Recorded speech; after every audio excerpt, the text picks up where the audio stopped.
Alright, y'all. It is time for the 2023 Monaco GP observations. The working title for this video is Harsh Lessons for Russell, Verstappen Masterclass, and the unexpected outlier. We did get an outlier this weekend, not quite the one that was expected, but hey, that's just the way it goes, right? So, a pretty chock-a-block weekend in terms of observations. I'm not particularly sure I'm going to be going through all of them. We got to see all the flaws of the well, except the Alpine and Aston Martin, I suppose. But we got to see all the flaws of the top three teams. Well, I suppose Aston Martin. Well, last year's top three teams, right? Aston Martin are going to be in the top three after this season. But we got to see the flaws of the Red Bull, the Mercedes, and the Ferrari. I may or may not make a video on them sometime in the future. If anyone wants a informed take on them, then as always, BSport, well, he jumped on it. He couldn't he couldn't wait to even he couldn't wait to get on that. But anyway, if you want an informed take on those, you can go to BSport. I will cook something up probably. We'll see what Eskom allow me to do, right? Because Eskom are just doing a complete fuckery in South Africa right now. I might even have to make a video on Eskom at some point. But anyway, shorthanders. The shorthanders, Red Bull have developed their flaw because they actually understand what their car is doing, and Ferrari and Mercedes have not. Right, that's the shorthand. You take it or leave it. But anyway, getting into the weekend, we had a very intriguing weekend given to us, made all the more intriguing by some rain towards the end of the Grand Prix. I was hoping the rain would come early. I was actually hoping the race would start in the rain. I've gotten into the habit of checking the weather forecasts of these circuits as the weekend goes on, but anyway, on to Red Bull. And first things first is Perez. He had his crash in qualifying. Now, Perez has had a very strange weekend here in Monaco. A very strange weekend. If I employ Occam's razor, then I'm of the belief that Red Bull have sabotaged him. How have they sabotaged him? I don't really believe they've set up his car. Right? They've given him whatever the base setup that they would be running at a Monaco is, because you can't send him out with the Monza setup, for instance, right? You can't do that. That would be too obvious. That would be too obvious. But they haven't fine-tuned the setup, as far as I can tell. Right? Or let me not even say as far as I can tell, because I can't tell. But that's my summation right now. And why am I saying that? Well, because Perez has had his crash in qualifying, and even before that, he just was not at it for the whole weekend. It was very strange. Very strange, especially considering it's well documented now that Perez is a monster on street circuits. But anyway, Perez, he had his crash in qualifying. That was when we got to see the Red Bull flaw. Like I said, BSport has his take on that. Go have a look at that if you're so interested. But then getting into the Grand Prix, I'm not going to talk about Verstappen's qualifying, right? Has he pulled out a mega lap at the death in qualifying? Absolutely. How much of that I put on the driver versus the car? Well, that's anyone's guess, right? I'm not even sure how to slice that one right now. What I will say is Verstappen had to put the car in a position for the car's characteristics to actually pay off. That's what I will say, because he was down going into the last sector. He was down on Alonso going into the last sector. And whatever he did in Rasgas, he did some genius car placement in Rasgas, and after that it was just a burst of DRS going down the start-finish straight. Almost a straight. The start-finish curve. And he got the pole. It was, it was a bit of, like I said, I credit him for one sector. Well, I credit him for half of one sector, and the car for the other half of that sector. But anyway, he's still put on a masterclass come Sunday, all right? But we'll get to Verstappen. Of course, we'll get to Verstappen. in a jiffy. First, addressing Perez. Perez has had a bit of a lazy Grand Prix. That's the only way I can actually describe his Grand Prix. He's had a lazy Grand Prix after a suspect Sunday, and it was capped off by collisions with Lance Stroll when he tried to overtake him. He had another collision with Magnussen at the chicane. He was just sloppy all around. If I put Maximilian Verstappen in that same position, he's probably finding himself in the points at the end of the Grand Prix. Maybe finishing 8th. Maybe he shuffles one of the McLarens out of there. Right? Maybe he does that. I shouldn't even say maybe. It's likely that he does that. But, you know, especially with the rain coming down at the end, it was very likely that he would have done that. But anyway, here be Perez. I am of the belief that Red Bull have indeed sabotaged this weekend. It's soft sabotage, right? It's not the sabotage that's going to jump off the screen at you. It's very soft sabotage. Some moments will look like the driver's own error, such as his crash in qualifying. I don't buy that they've even fine-tuned his setup for the weekend as the weekend is going on. But hey, a lot of people would have to be involved for that to happen. A lot of people would have to be involved for that to happen. So for now, I'm just gonna chalk it up as Perez being off form. Perhaps he had some PTSD from the post-race last season, where Dr. Marco and friends damn near fucked up his home life, right? Where they damn near fucked up his home life. And he probably thought, he might have thought to himself consciously or subconsciously, let me not put the real gas on over here, because if I upstage Maximilian Verstappen, this time the missus might leave me. That's the only thing I can give for Perez here.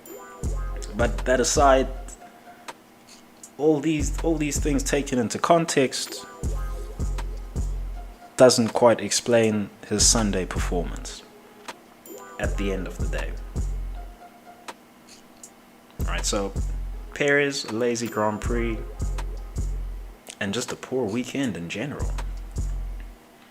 Now on to Maximilian Verstappen. I mean, that's really all there is to say about Perez. Yes, he's had this collision with George Russell. That one goes to George. We'll discuss George later.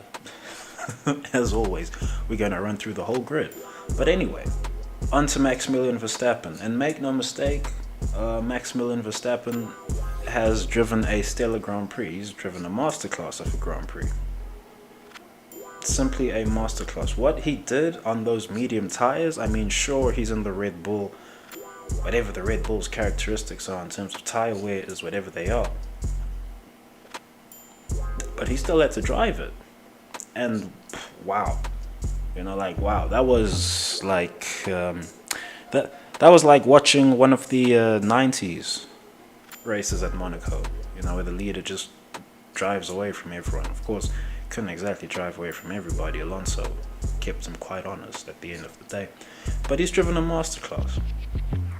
A masterclass. Again, what he did on those medium tires, taking them so far, very impressive. His qualifying, I've already spoken about. He had some nudges with the barriers. He nudged the barrier at Mirabeau when it started raining, and coming out the swimming pool when it stopped raining. Track was still wet, but it had stopped raining by then. He was pushing by then, of course. He nudged the barrier over there. Little things. Just little things.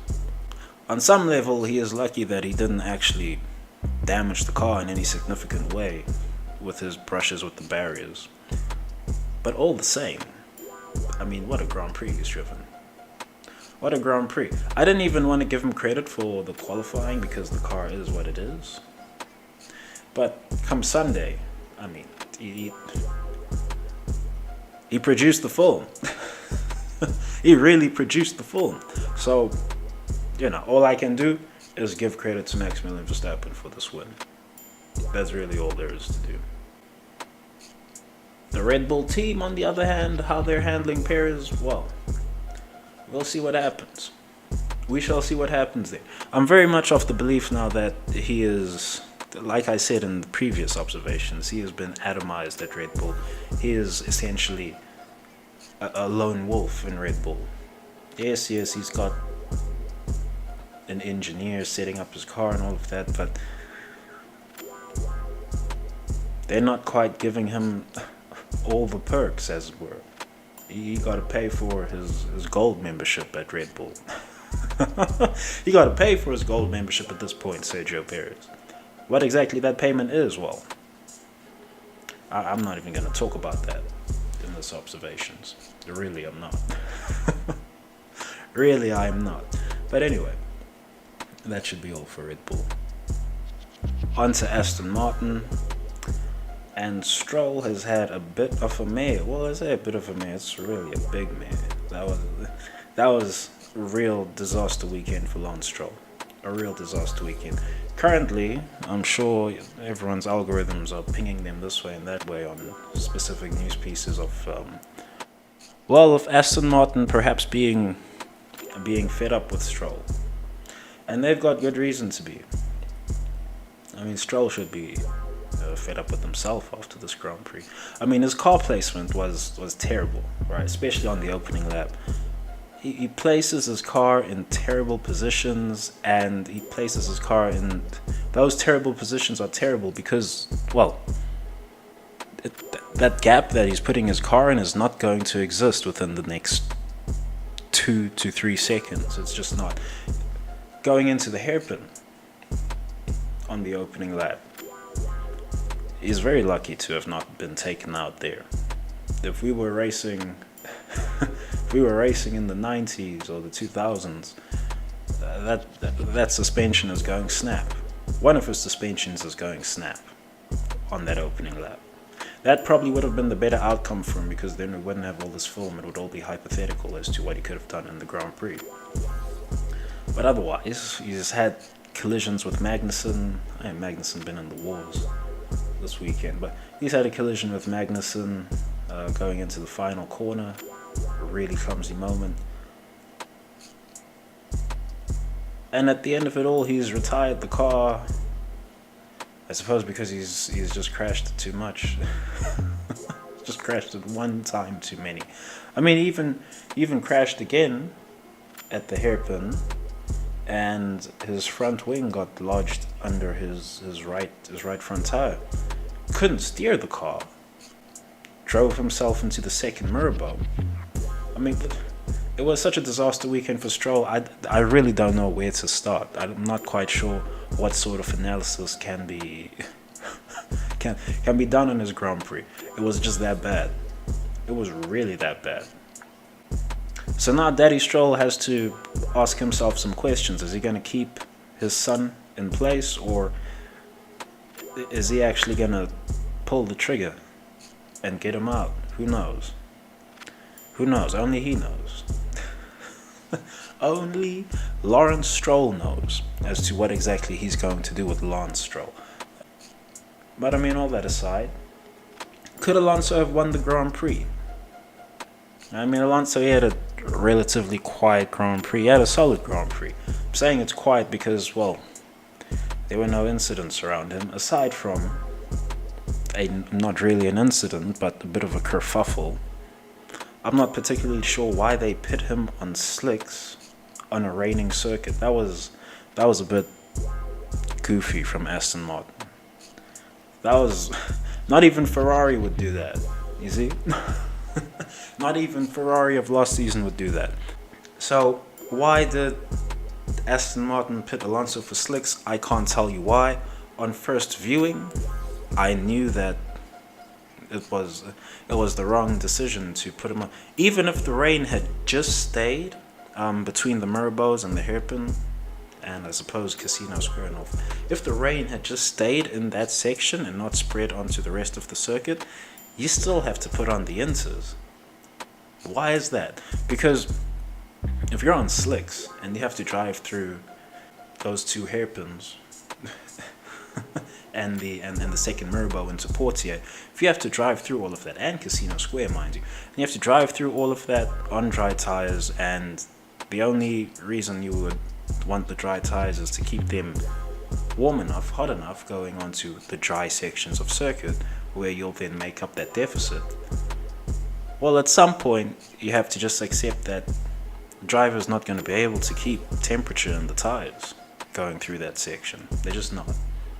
Especially if the rain stayed isolated over there and then increased in intensity like it did. You're just not going to have a driver who is going to... No one on the grid would be able to do that. Right? No one on the grid. Doesn't matter if you're Alonso or Sir Lewis Hamilton, the two most complete drivers on the grid. Doesn't matter if you're Max Verstappen. He nudged the barrier coming out of the second mirror bow when it was raining before he pitted for intermediates. If it can happen, well, nothing happened to Sir Lewis Hamilton, but if it can happen to Maximilian Verstappen, it's at that point it's liable to happen to anyone. But Aston Martin put him on slicks. I couldn't believe it. I simply couldn't believe it. It was not the way the scenario was laid out. It was obvious. Right? It was obvious. I don't need to have all the data that the teams have. I don't need to have a weather radar running or any of that. You can see on the phone provided by the TV. You can see that, okay, this section of track is going to dictate the rest of the Grand Prix. You need to put on inters. They didn't put them on inters. They put them on slicks. Very weird. Could Alonso have won the Grand Prix had he been put on inters at that pit stop? No, I don't believe so. Why is that? Because Maximilian Verstappen, he was just too good. He was just too good on the day. You weren't going to catch him. But anyway, I suppose if I give Aston Martin the best interpretation possible, they were hoping that the rain would stop immediately and well, that would be that. And they would have been smarter for putting on the slicks. But that's a gamble at that point, because the circuit itself was stating quite clearly, you got to put on inters right now, homeboy. Quite clearly, very clearly. And for Aston Martin to miss that, it wasn't Alonso that made the call for slicks, right? It wasn't Alonso. He should have been more stern on the radio with, no, we are going on inters. You guys don't have to drive the car. I do, and I'm going to tell you that we're going on it. He should have done that. But he didn't do that. He let them put the slicks on the car. Now, of course, he had enough of a gap to Ocon behind him, well, to everyone behind him, to make a second pit stop if it was so required to put on the inters. And that's what ended up happening. But was he going to win the Grand Prix even if they made all the correct decisions at Aston Martin? No, it wasn't going to happen. It just wasn't going to happen. But he's moved up one spot on the podium. Hey, look at that. He would have been able to win the race had he secured pole in qualifying. That's when he would have been able to win the race. But failing that, I mean, it was a race for second at that point. Now, onto some sundry stuff for Aston Martin. Aston Martin reportedly won standard gearboxes. Brundle says it's not very F1. I agree with Brundle. I wholeheartedly agree with Brundle. Why do Aston Martin want standard gearboxes? Aston Martin wants standard gearboxes because they've made an engine deal, a power unit deal, a whole drivetrain, powertrain deal with Honda. And that will entail them having to make their own gearbox. And so, as a means to try and circumvent that extra cost that's going to hit them when this deal becomes active in 2026, I believe, they're now pushing for standard gearboxes. Now, here's the thing with these whole standard parts in F1, right? You are in F1. This is Formula One. If you want to have such vital pieces of engineering be standard pieces that are provided to the entire grid, like the ECU, for instance, you have to have some real benefit to that. The ECU, you can make a standard ECU because, well, we can now have DRS and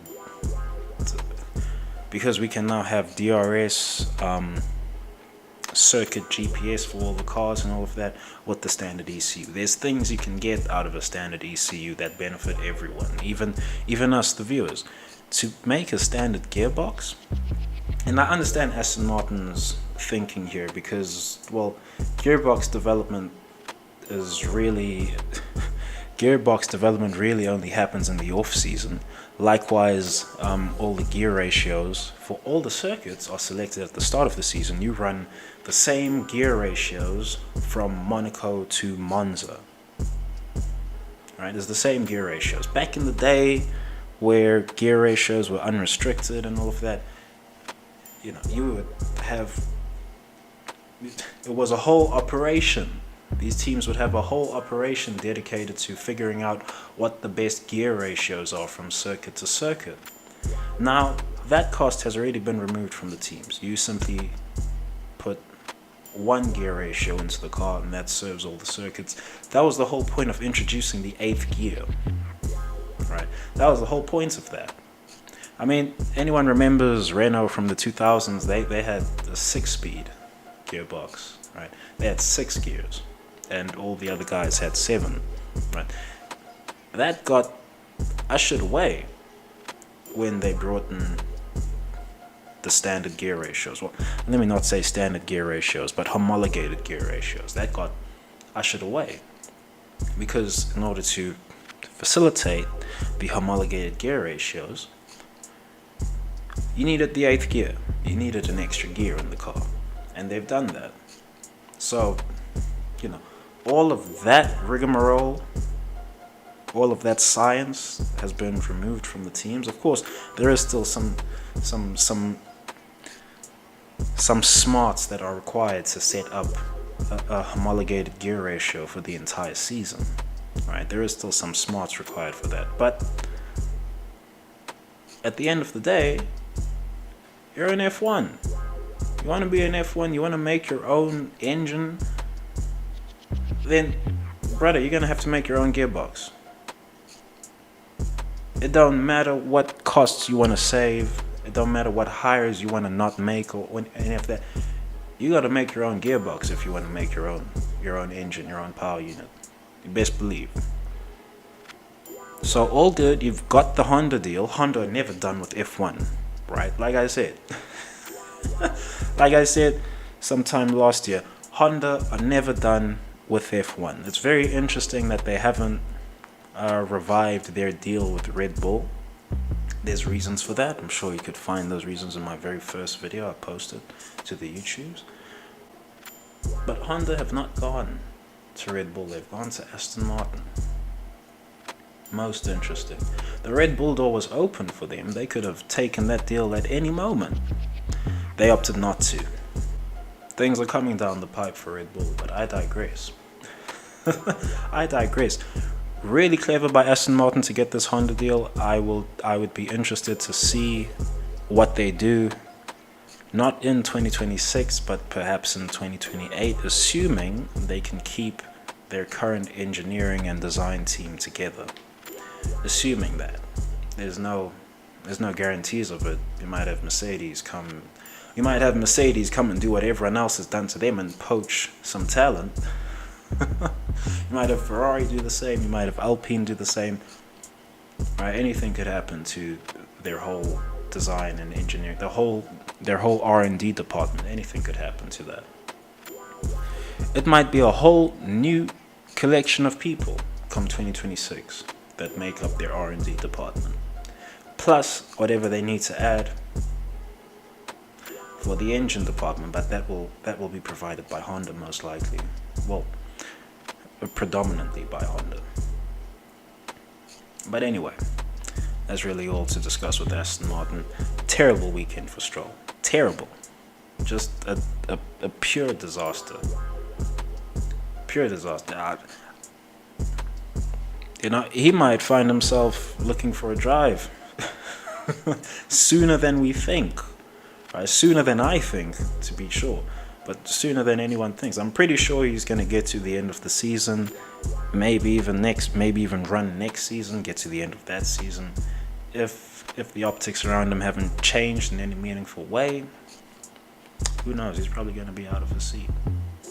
I'm sure he'll get a drive somewhere though, an Alfa Romeo or something. I'm sure he'll get a drive somewhere, but it won't be in any team that is looking to force their way into the top 10, let me say.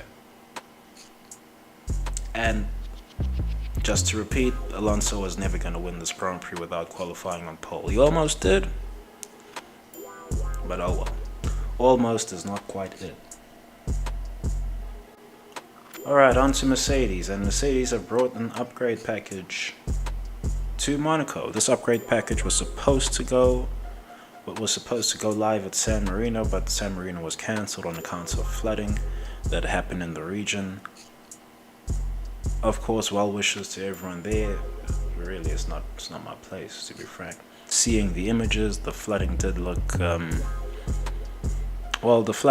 severe in the town area. The circuit itself, I mean, they could have run the race if... I mean, Bernie probably would have won. Bernie probably would have run the race, but anyway. They could have run the race, but it's in really bad taste if they do that. But anyway, Mercedes brought an upgrade package.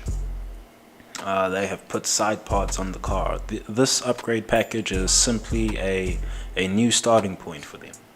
That's all it is. This is not going to be a panacea for them in any sort of way, or any type of remedy that cures all the ailments of their car. It's not going to do that. If they wanted to do that, then they should have committed to having sidepods on the car in the off season, but they didn't do that. Now, what exactly are the ramifications of, well, this being a B spec? Alright, what exactly are the ramifications? The ramifications are that their car is still fundamentally designed around the zero pods, and they have just dressed it with some side pods. That's really all it means. Now, the car does look a bit like looks a little bit more like the Alfa Romeo, I should say. It does look a little bit more like the Alfa Romeo. I've come across some very stupid and inane comments on the internet of what I can only believe are Red Bull fans who suddenly believe that Red Bull invented the side pod, right? I mean, I just have to mention it, otherwise it's going to keep playing in my head. There's no real relevance to it. It's just some real stupidness that materializes on the internet. But here's the situation for Mercedes. Because they've simply dressed side pods onto the car, yes, the side pods do have a whole aerodynamic benefit to the car. Yes, that's all there. We'll get to see exactly what the car does in Barcelona. But something very interesting happened with Sir Lewis Hamilton crashing in practice. I believe that was practice, wasn't qualifying. He crashed in practice. Something very interesting happened in that when that Mercedes car was lifted by the crane, it was incredibly back heavy. I've never seen an F1 car be that back heavy when being lifted by the crane in Monaco. Never. I've seen some cars with a heavy back end, but not quite as heavy as this Mercedes. And that piece of film right there alone pretty much encapsulates Mercedes' problem right now, in that they can't actually commit to the full redesign and reshape of their car on a fundamental level, right? Because they've had to package their internals the way they've had to package them in order to facilitate the zero pods. They can't commit fully to the redesign that's needed until they get to the off season. Why is that? Because it's too expensive. It's simply too expensive to do so in the middle of the season. They would essentially have to start from zero, right? One, the monocoque is too far forward. They'd have to move that back. The internals, like I always talk about when I talk about the characteristics of this Mercedes car, their internals, they will have to relay those. They don't have to be packed as high or as tight as they've needed to be in order to facilitate the zero pods. They can't just do that right away. That's not something that's a snap of the fingers, as it were, right? And all that these side pods do for them is address their aerodynamic profile of the car. That's really all that they do. The car still has the fundamental characteristics of the zero pod. Still has them. It's just not going to be as much of a mare as before because, well, aerodynamically at least, it's not going to be as much of a mare because now they've got real side pods. Even the tech guys, the nerds, were talking about, oh, now Mercedes can use the side pods as an anchor point for their floor, and now they can reduce their floor thickness and all of that. They can reduce the weight of their floor because their floor doesn't have to be as stiff on its own, sans support from real side pods, as it would have to be with the zero pods. It's all just going to come out now. They just have to commit to the redesign fully. They will probably have another big package planned for Belgium. We'll see what exactly they do there. They might begin repackaging the internals there for all I know. But they really have to commit to a full redesign of their car. Really. Because it starts even from, like I said, with moving the monocoque backwards. They even have to address the driver's driving position. Alright, it's such a... The whole thing is so fundamental. The whole zero pods thing was so fundamental to their entire concept, and now they're having to roll that back, and it's going to take time. It's really going to take time. Not as much time as one would normally expect it to take given the circumstances with the budget cap and all of that. Why am I saying that? Because it's Mercedes, and Mercedes are just excellent in that way. The fact that they've been making the zero pod look like it could almost do it. Alright, the fact that they've been doing that is just a testament to their excellency. But anyway, I mean, the Mercedes being so back heavy was more interesting than their floor. Right, of course, like I've said about their floors, Mercedes and Ferrari have not particularly developed their floors. But anyway, that's addressing the upgrade. Onto the race itself for Mercedes. I mean, there's not really much to address in qualifying and what have you, but onto the race itself. I was a bit irked that they started Sir Lewis Hamilton on the medium compound. I'm not entirely sure why Mercedes opted into that. It's all good for them to say they're splitting strategy on their cars, but really, both the cars should have started on the hard tires. That's the bottom line for me. Both the cars should have started on the hard tires. But alright, they started Sir Lewis Hamilton on the mediums. That kind of hamstrings a strategy. Well, in the context of this Grand Prix, it hamstrung a strategy. It would have been a different thing if it didn't rain. Right? If it didn't rain, then okay, then we get the race that we get if it didn't rain. But it did rain. If I'm sat at home looking at some Google weather searches, and I can surmise that, oh, it's probably going to rain at this Grand Prix, I don't know how Mercedes can't do that. I really don't know how they can't do that. But anyway, all's well that ends well. The circuit spoke at the end of the day. Right, the circuit righted the wrongs at the end of the day. One thing to address from the start, George Russell, he escaped a penalty for an incorrect starting position. I'm a little surprised at that. George Russell seems to be escaping a lot of penalties lately. It's a bit, I don't know, they put the main character hat on him.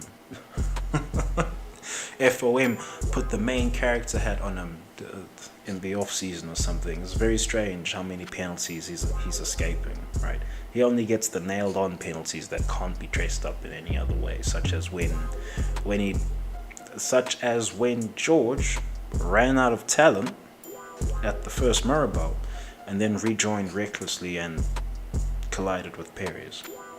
Right, that one you can't dress up in any particular way. You can't blame Perez for that. How is he supposed to know George is going to be stupid and start driving? He would never know. He would never know. Mercedes was supposed to be on the radio to him. They've got live GPS of all the cars. They could have told him, oh, Perez is... They don't even have to give a name. They just say, a car is coming. Wait until you rejoin fully. That was all they had to do, but they didn't do that. Right, and then in post of that, George Russell has said a bit too much on the radio. Look, here's the thing. Toto's already let this slip, right? And even with the car being redesigned, because there was a thought going around that, oh, this Mercedes car is George Russell's car. No, it's not George's car. That's Toto's baby. At the end of the day, that is Toto's baby. There is no credible racing driver who would insist on sticking with that concept. There's just isn't. On the whole grid, I struggle to believe George Russell was saying internally to stick with the zero pods. I struggle to believe that. Who knows? He might have been. Who knows? I'd love to be a fly on the wall. We'll probably get some insight when they drop the latest Drive to Survive, which I won't watch anyway. But we'll probably get some insight there as to whether or not George was adamant about sticking with the zero pods. Right? But the circuit spoke, and then first George ran out of talent, then the team ran out of patience, and they told him to shut up and just drive. And then his tires ran out of grip because he was, as his usual self, he was driving like a madman trying to get back past Sir Lewis Hamilton, which it just wasn't going to happen. It was just not going to. Mind you, George was lucky that the rain even came to get himself ahead of Sir Lewis Hamilton before he ran out of talent at the first Mirabo. He was lucky that the rain even came, George. That's the bottom line. Now, when the driver himself cannot count his blessings, you're going to get situations like this. You're going to get situations, and George needs to learn this lesson. He needs to learn these harsh lessons. Right? Just because the results are going your way for a bit, don't really mean that you get to call the shots in the team. It's not your team. It's not even Sir Lewis Hamilton's team. He's just a driver. He himself would tell you he's just a driver in the team. He knows exactly what his role is in the team, and he doesn't particularly step outside of that. Am I saying that he doesn't go into the design room and ask the guys what exactly they're designing? No, I'm not saying all the drivers should. Well, all the best drivers will do that. All right, Alonso does that at Aston Martin. Mclaren, Verstappen does that at Red Bull.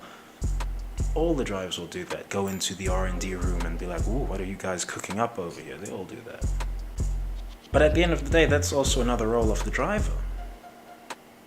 You see, that became a role of a driver. Well, probably when Lauda was turning wheels in anger, right? Because it was Lauda who led the whole redevelopment of the Ferrari back then, because he had to tell the mechanics and the engineers that it handles like shit and to redesign it. But anyway, George, he had to learn some lessons here, especially having been so lucky in the first place to have the rainfall and have that get him ahead of Sir Lewis Hamilton. He needed to learn some harsh lessons here. If he didn't learn those lessons in Baku, he's probably not going to learn them here. He was talking on the radio for a while. You know, he was really talking on the radio for a while, and it was refreshing that all observers, commentary, and the team, and what have you, just told him to shut up, and that he had lost his place on his own talent running out at the first Mirabo, because he saw fit to drive like a madman in changeable conditions. Right?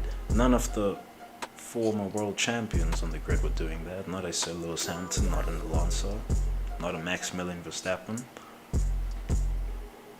Although Verstappen did get testy with the barriers as soon as he found himself comfortable in the conditions. He did get a bit testy with the barriers, but no one else was doing that coming straight out the pits. I suppose Lando Norris was, but he's not a former world champion, is he? That's really all there is to say about George. So Lewis, I mean, there's not much to say about Sir Lewis Hamilton. He's driven the race that he had to drive given the circumstances. Right? There's not much to say about him. I mean, he was very excited in post-race, saying this was his most enjoyable drive around Monaco. Very interesting that he said that. Very interesting. He said it was his most enjoyable drive around Monaco since his Formula 2 days. Very curious take by Sir Lewis Hamilton. But anyway, that's what he said. And I suppose that means that he's quite delighted that they've put side pods on the car at last. Because it means things are now going to move in the right direction at Mercedes. But anyway. Onto Alpine. Alpine are here, Ferrari. Fascinating. Fascinating weekend we were given. Now Ocon has driven a stellar weekend. This has been a stellar weekend from Ocon. What he did in qualifying, he pulled out in mega lap in qualifying, got himself into third on the grid. Just mega. At the end of it all, it was Ocon that ended up being the outlier at this Grand Prix. He is the unexpected outlier.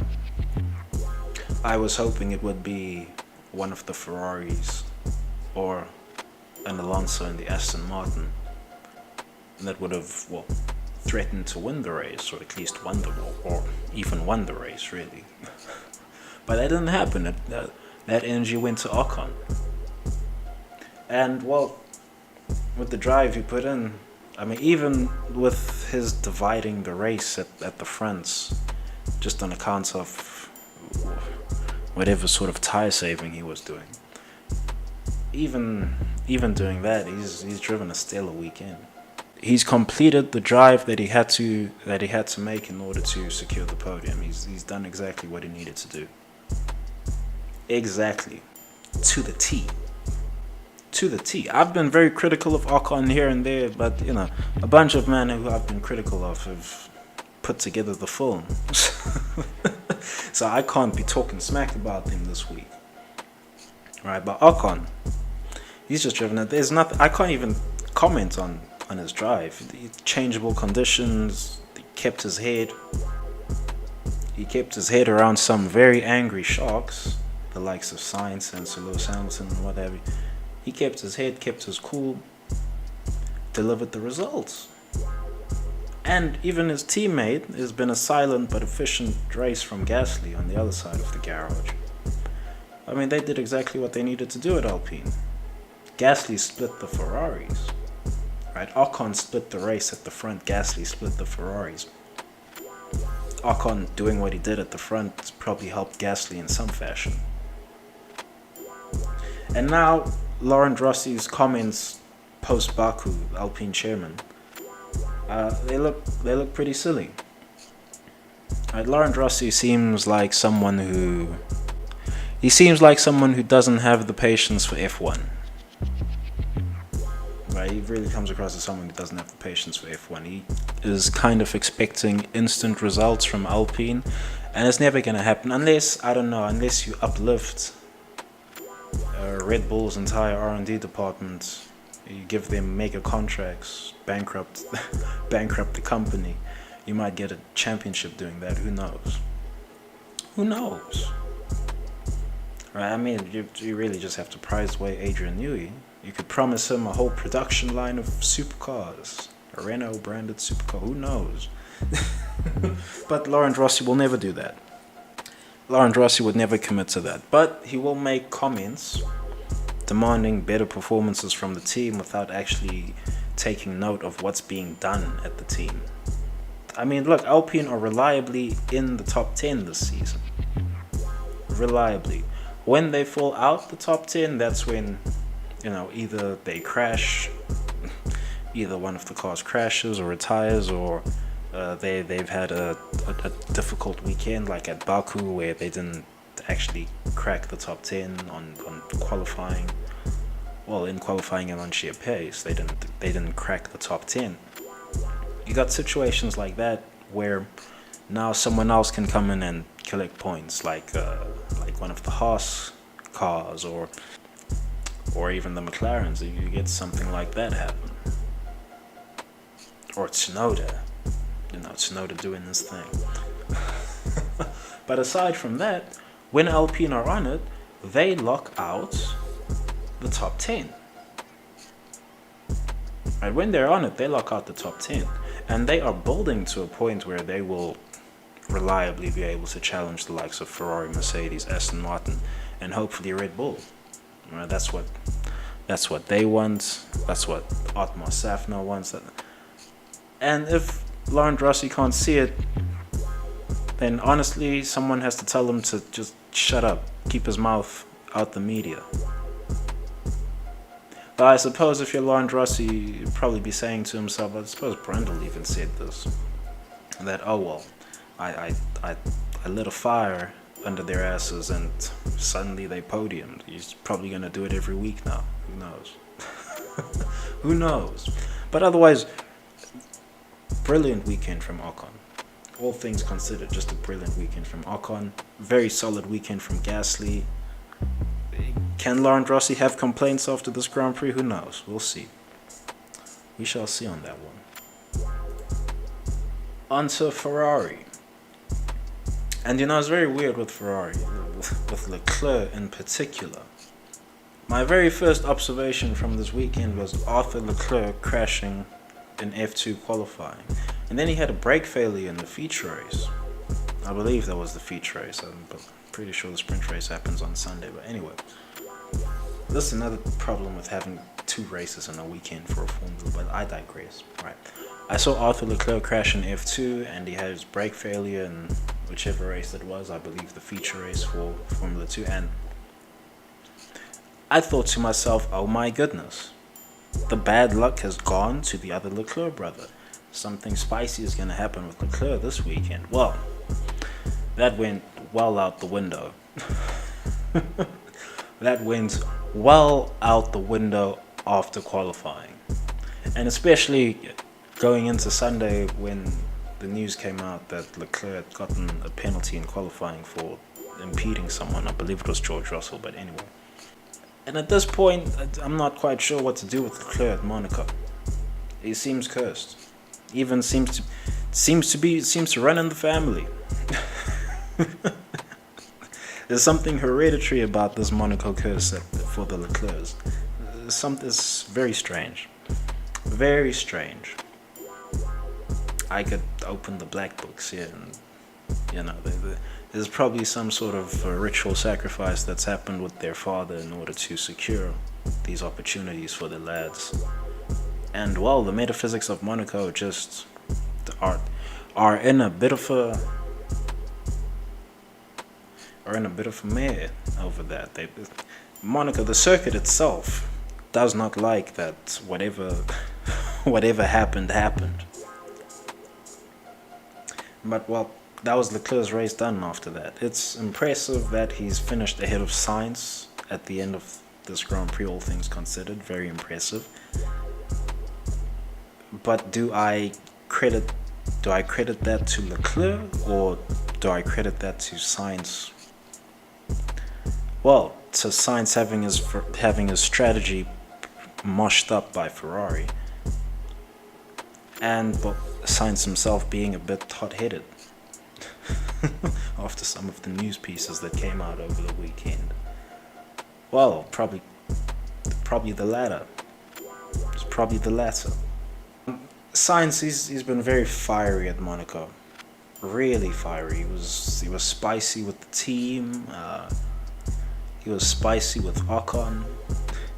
He got spicy with Leclerc after spinning it. When the rain started coming down, he was still on the hard tires, and he wasn't on the hard tires actually. I fibbed there. He was on the mediums because he had been pitted early. You see, that's another thing.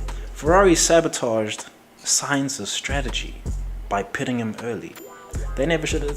Sure, it's a bit of a hindsight hero thing, but I was expecting I'm Joe Public. I was expecting the rain.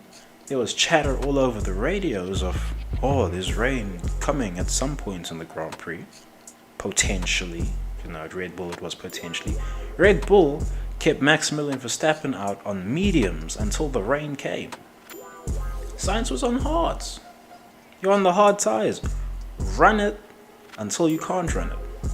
Until you either have to make the pit forget as a matter of the rules, as a matter of the regulations, until you have to make a pit, or until the rain falls.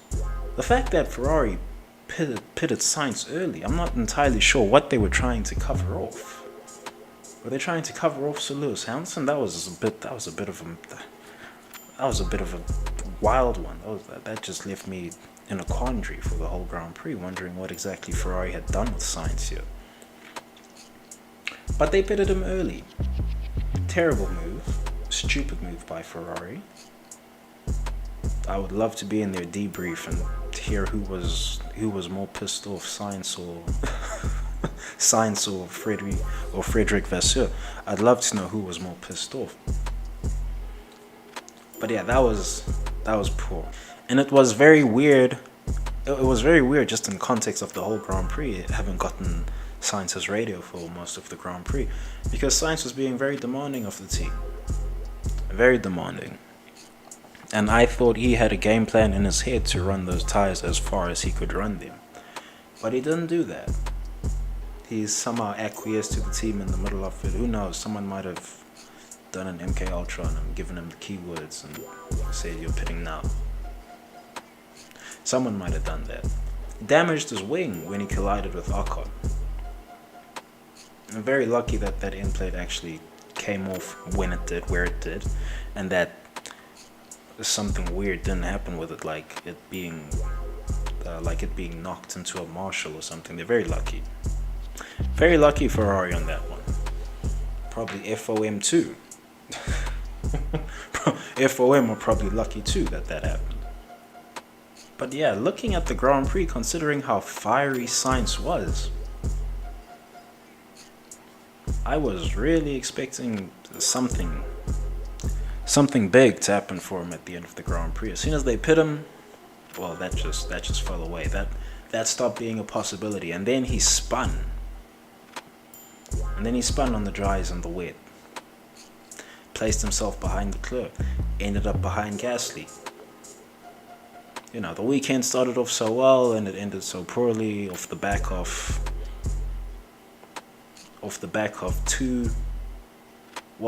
one sloppy decision and one sloppy moment. And that was the weekend. It happened so fast. It happens so fast sometimes. I'm not entirely sure what lessons Ferrari can take some lessons here. One, trust the tires. The tires will do the distance. If your driver can't do the distance on those tires, then look at the driver. It's a different thing. And I suppose for Sainz, you should probably not pay as much attention to the news. But what can you really do? He's in the presser when they're asking questions. What can you really do? What can you really do in that demand? Maybe get some psychological aid. Get a counselor or something, a sports counselor, sports psychologist, to get him through these moments. He was very fiery on the radio. I would prefer he keeps this fiery attitude with the pit wall, but at the same time he needs to actually know what his game plan is going into the Grand Prix. Because had he known what his game plan was, he would never have let the team pit him when they did. That's the moment that really scuppered his race. That was it right there.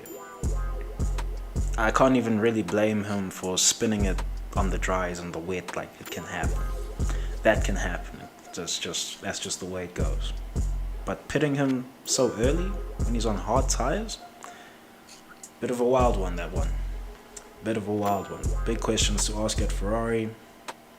Will they get answers? Probably not. Probably not, to be real with you. Alright, on to the rest of the teams. I don't want this video to be too long. There's someone who's listening all the way here is like, what the fuck is this nigga talking about? Like, what the fuck? Don't want the video to be too long?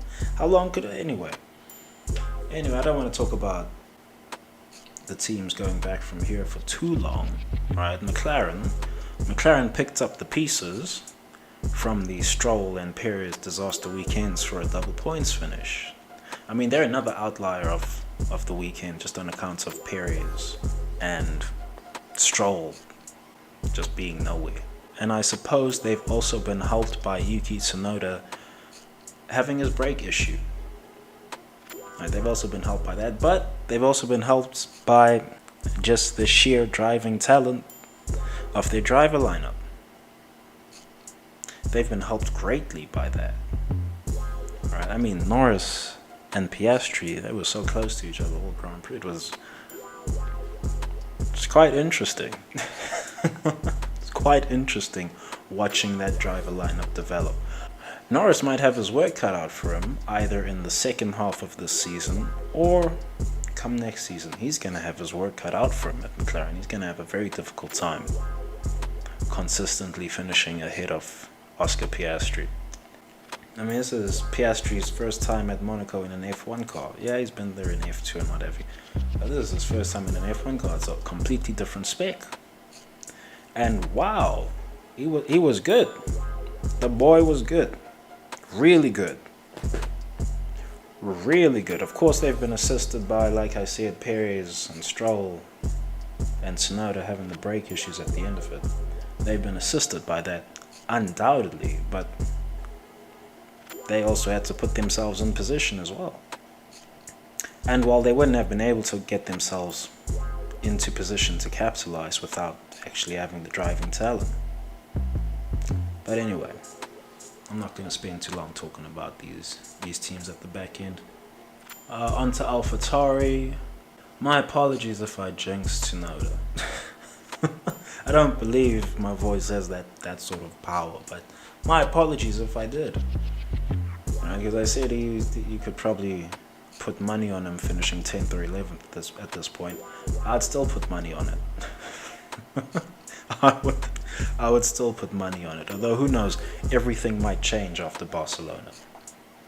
Right, even McLaren are even bringing an upgrade package to Barcelona, so everything might change after Barcelona. But otherwise, Tsunoda's consistency streak of finishing either 10th or 11th has come to an end here at Monaco with the brake issues. Is there much else to report about his Grand Prix? No, not really. Not really. I mean, Tsunoda was running strong until those brake issues happened. It happens. And that's just the way the cookie crumble in F1. And De Vries, for De Vries, I suppose he was learning Monaco in a new formula. That was really all that was left for him to do. Am I saying that he wasn't racing hard or what have you? No. I feel like I got to cover my bases with the internet because the internet can get very stupid sometimes. But yeah, De Vries, he was learning Monaco. He's probably learned some good things, having to encounter the drivers that he was having to encounter so often on the circuit, and in the form of the Haas drivers, the Alfa Romeos, well, Bottas and the Alfa Romeo, and Alex Albon. Alright, he's probably learned some things having to deal with all of that when he had to deal with it. But otherwise, there's not much to report from AlphaTauri. Only Tsunoda's streak coming to an end. Moving on to Haas, both the Haas drivers have been very brave when overtaking Logan. So they've been very brave. And I suppose you have to have, if you're going to get past a slow car, they had the bravery that I wish Perez had. These Haas drivers. If I put either of Magnussen or Hulkenberg into Perez's Red Bull, I mean, they're probably producing better film than what Perez produced. Just on account of how brave they were when they had to complete an overtake down the order, just on account of that. Perez needed some of that bravery, but oh well. Mind you, Haas drivers were really pushing their luck again. They're always pushing their luck at any circuit with some tight barriers. For whatever reason.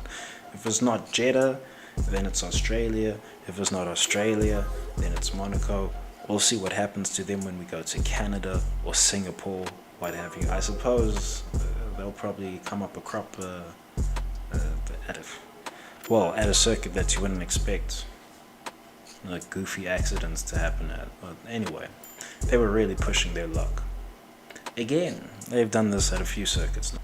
And I suppose one interesting observation from Haas, or a goofy observation, was Magnussen staying on slicks when the rain had come. I mean, what exactly was the end game there? What exactly was the end game there? That was so wild. What were they going for? What was Magnussen going for? Was Magnussen not on the blower saying, "This is stupid, get me off of these slicks"? What the hell happened there? That was bizarre. Properly bizarre. Make no mistake about it, that was properly bizarre. I mean, maybe Gunther will shed some light on that when Drive to Survive drops. Who knows? Who knows? But that was properly bizarre what happened there. Onto Alfa Romeo. The race started off promising, particularly for Valtteri Bottas.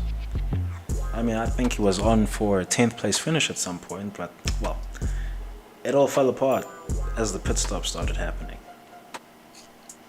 And then at some point, Alfa Romeo were just running a test. This is the thing with Alfa Romeo. At most of the times, at most Grand Prix, unless they bring something mega at Spain, at most Grand Prix, they're essentially going to be running test sessions. I've said this before. I feel like I'm repeating myself with this team. Who knows? We'll see what they did. We'll see what sundry activities they did this weekend. Who knows? They were at Monaco. Fashion. They could have done something fashion related, or just some side activity. Who knows? But there's not really much to talk about with Alfa Romeo as far as on the circuit goes. It's just the way it is. I'd love to talk about, oh, Zhou did this or that. I mean, Zhou, he was racing Logan Sargeant hard for a second. You know, it's racing Logan Sargeant. What are we supposed to talk about there? What are we supposed to talk about there?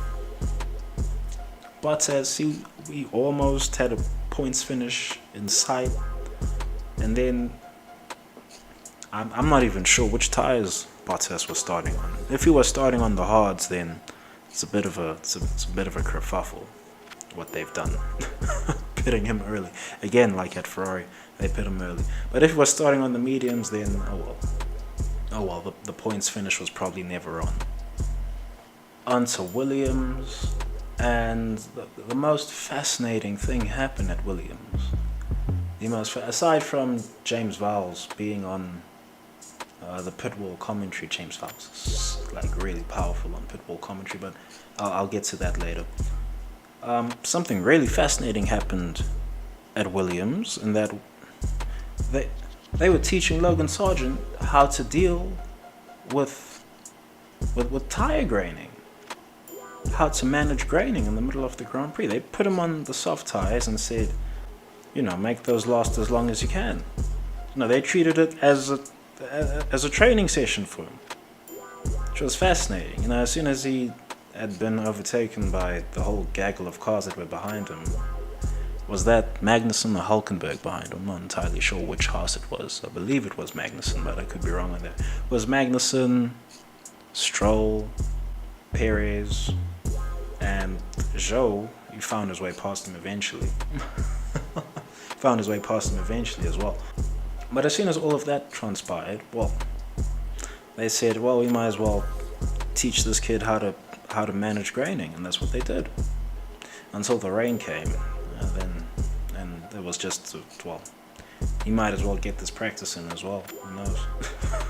that was it, really. Regarding Albon, regarding the car, I suppose it is a low downforce jockey, this Williams. I'd be very interested to see what this Williams does at both Silverstone and Monza. It's probably another circuit that I'm forgetting, but for now, Silverstone, Monza, I'd love to see what this Williams does. Albon might fish out an 8th place finish or something. he might really fish out some type of spicy finish like that in that Williams. But anyway, there's really not much to discuss at Williams. Even Albon crashing in practice, not particularly important. Right? And there's nothing really of value to address at Williams other than Logan Sargeant being coached mid-Grand Prix.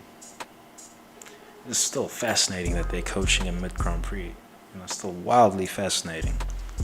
Who knows? You might have learned something doing that. Alright, time for some notes from commentary and sundry observations. Let me actually add the sundry observation in. This is not on my notes, but I do have it in memory. This was the first Monaco Grand Prix where FOM, or well, F1 TV was in charge of the TV direction.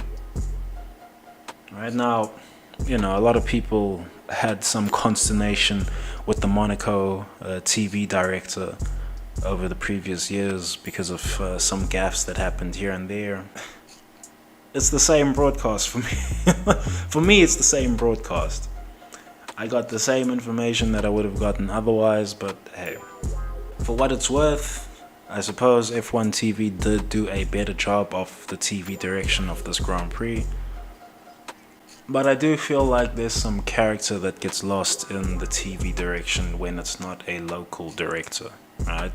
I am of the school of thought that there is something that gets lost in that. For instance, we didn't get as much film on Leclerc. Right, the Monaco director would have definitely, a Monaco director, Monaco-born director, Monaco citizen for a director, would have undoubtedly given more screen time to Leclerc, but hey. Did that affect the Grand Prix, really? Did that affect the viewing experience of the Grand Prix? No, not really. Probably affects it if you are a Monegasque. Probably affects you if you are. But otherwise, F1 TV directed it. We got pure racing footage. Can't really complain about it. But that was just very interesting that was worth commentary noting on each day. Really, they noted that once a day, once on Friday, once on Saturday, once during the Grand Prix. Anyway, and some notes from commentary proper this time. Anthony Davidson. Commentary was pretty informative this weekend. Pretty informative all weekend. Alright, so Anthony Davidson, he gave us a bit of an insight into the driver mindset when going around Monaco, and that is, and there was one perler that he gave us, one real perler that he gave us in terms of how to approach Monaco, and this probably stands for any other street circuits.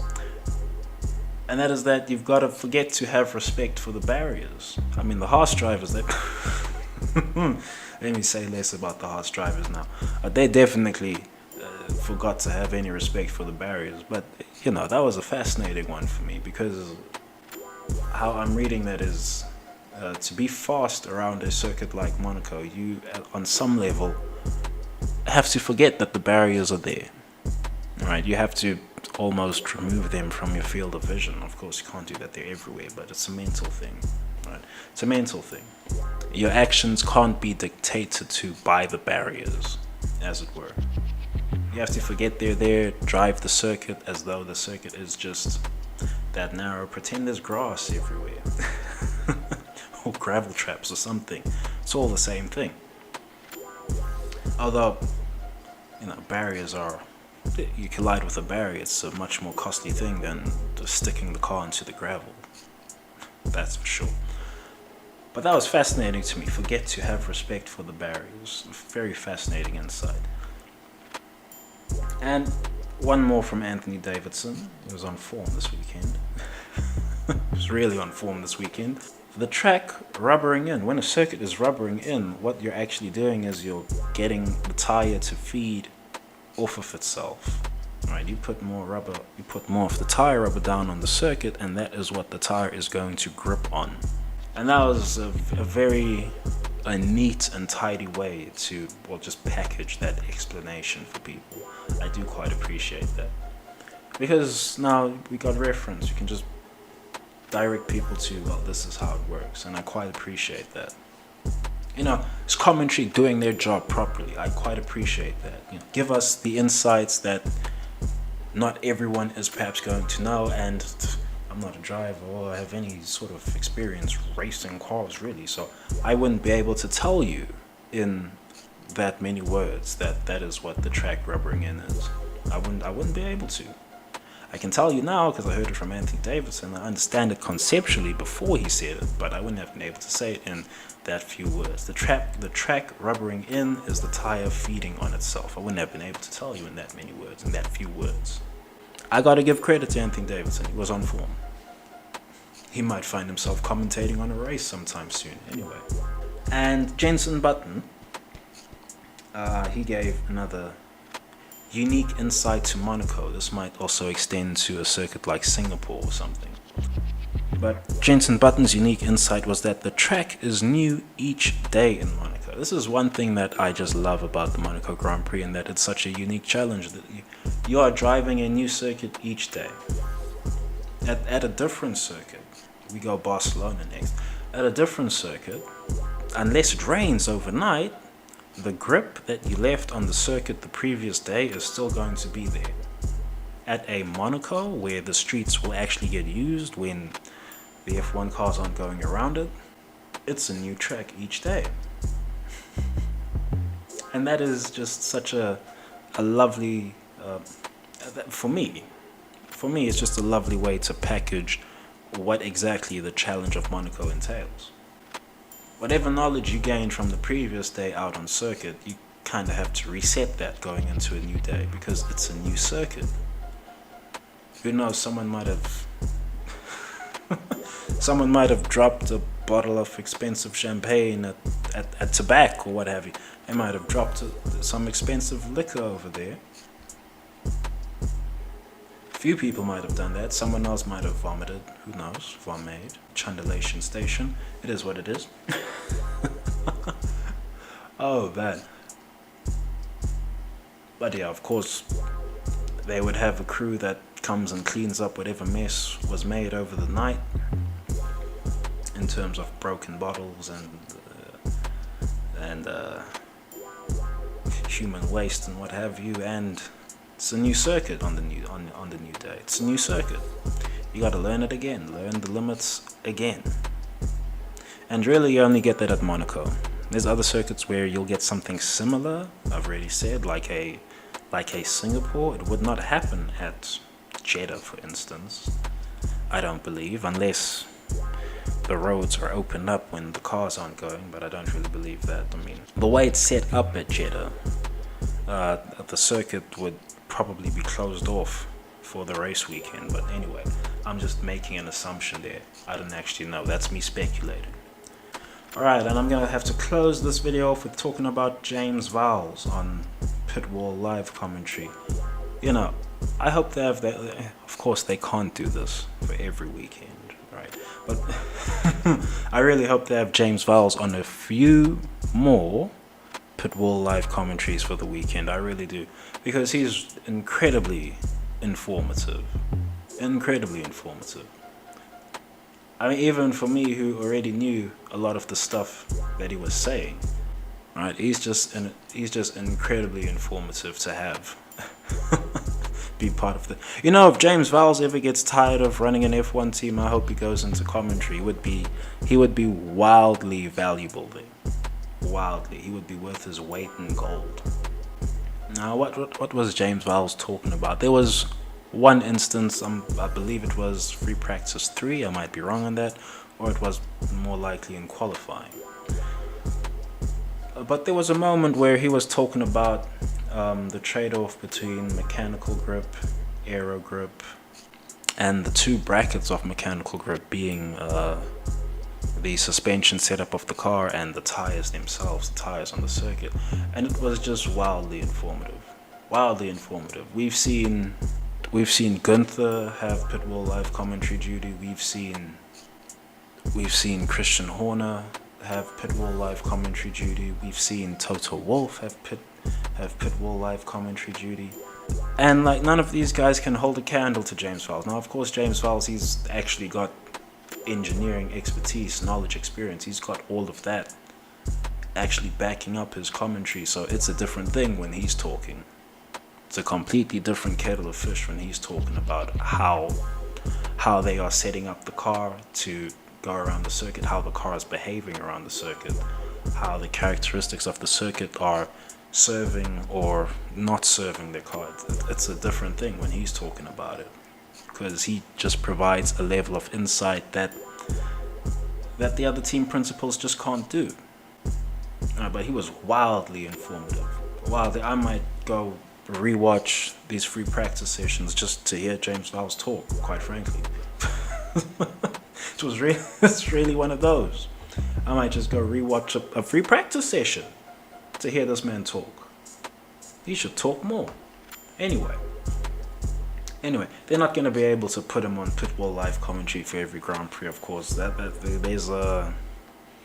There's competitive, there's question marks, there's sporting questions that get brought into effect when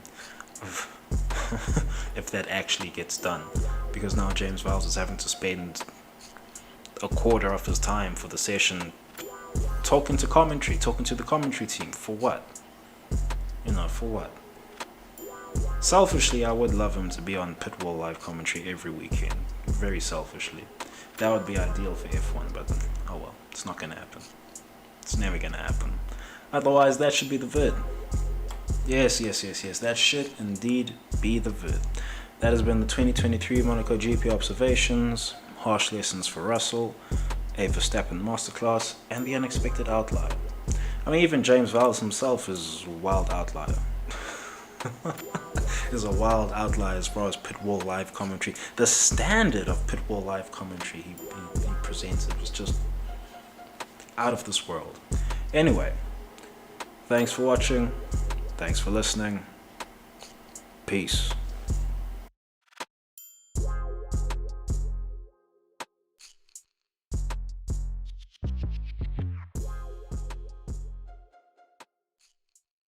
Hell breezy. Let me show you how to keep the dice rolling when you're doing that thing over there.